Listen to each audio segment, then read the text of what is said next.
जय श्री राम। मित्रों, गुरु विश्वामित्र जी को आते देख महाराज दशरथ क्यों भयभीत हो गए। मित्रों, कथा में अब तक हमने सुना कि भगवान श्री राम का बाल्यकाल अयोध्यापुरी में माता पिता को आनंद प्राप्त कराते हुए बड़े आनंद से बीता। चारों भाई कुछ बड़े हुए तब गुरु वशिष्ठ जी के यहाँ विद्या प्राप्त करने के लिए गए और बहुत कम समय में सारी विद्याओं में निपुण होकर वापस राजमहल में आए। उसी समय वन में राक्षसों का बड़ा आतंक था। ऋषि मुनि बहुत परेशान थे।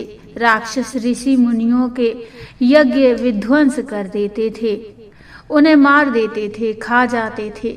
रावण के अत्याचारों से ऋषि मुनि सब भयभीत थे। राक्षसों के भय से व्याकुल होकर उधर ऋषि विश्वामित्र जी ने विचार किया कि भगवान का अवतार हो चुका है और यह राक्षस भगवान के बिना मरेंगे नहीं। हरि बिन मिटहि न निशिचर पापी, भगवान के सिवाय इन्हें कोई नहीं मिटा सकता। यह विचार कर उन्होंने निश्चय किया कि अयोध्यापुरी में राजा दशरथ जी के पास जाना चाहिए और भगवान को मांग कर लाना चाहिए ताकि इन निशाचर का नाश हो सके। किंतु तभी उनके मन में यह विचार आया कि उनके गुरु तो गुरु वशिष्ठ जी हैं और गुरु वशिष्ठ से तो मेरा जन्म से वैर है। मैं वहां कैसे जा सकता हूँ, किंतु जाना तो पड़ेगा। गोस्वामी श्री तुलसीदास जी कहते हैं कि संत की यही महिमा है कि जन कल्याण के लिए वह अपने मान सम्मान की परवाह नहीं करते।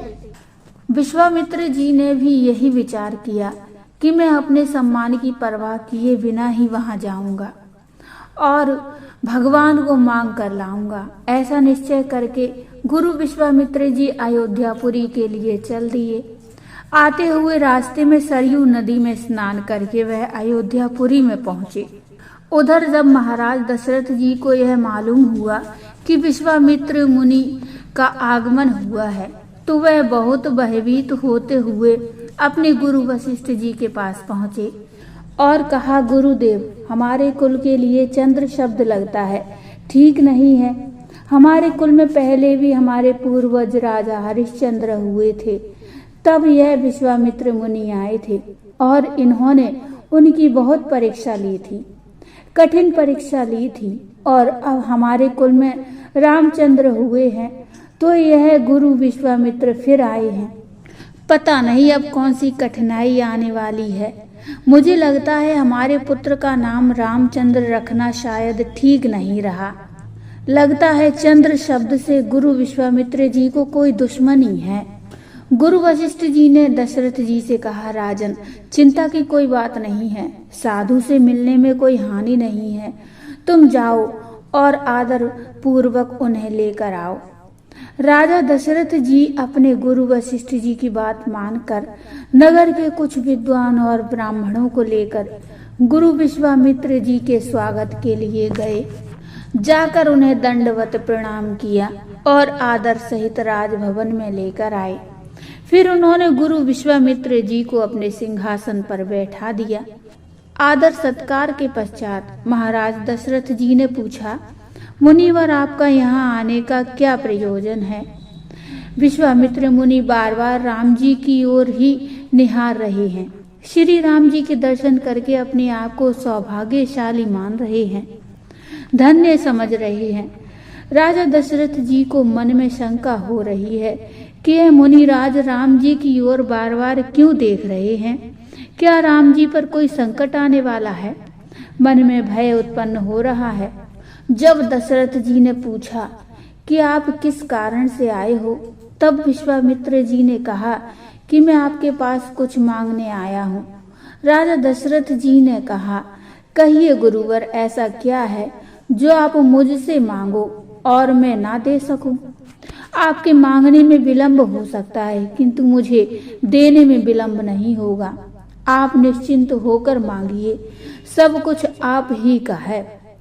विश्वामित्र जी ने कहा कि राक्षस हमारा यज्ञ पूर्ण नहीं होने देते हैं, यज्ञ विध्वंस कर देते हैं, बहुत त्रास देते हैं। दशरथ जी ने कहा कि इतनी सी बात है, चलो मैं अपनी सेना लेकर आपके साथ चलता हूँ।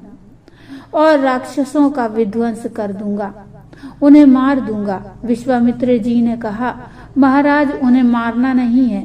यदि मारना होता तो श्राप देकर मैं ही उन्हें मार देता। मारना नहीं है, उन्हें तारना है। मुझे मारने वाला नहीं, तारने वाला चाहिए। दशरथ जी ने पूछा, फिर उन्हें तारने वाला कौन है? विश्वामित्र जी ने कहा, अपने गुरु वशिष्ठ जी से पूछिए, वह बताएंगे। तो बोलिए, जय श्री राम। मित्रों, ये प्रसंग यहीं तक। इससे आगे की कथा हम अगली वीडियो में लेकर आएंगे। ये छोटा सा प्रसंग आपको कैसा लगा मुझे कमेंट में बताइए। कमेंट में जय श्री राम लिखिए। प्रसंग अच्छा लगा हो तो लाइक करिए और चैनल को सब्सक्राइब कर लीजिए। मिलते हैं इससे आगे का प्रसंग लेकर, तब तक के लिए जय श्री राम।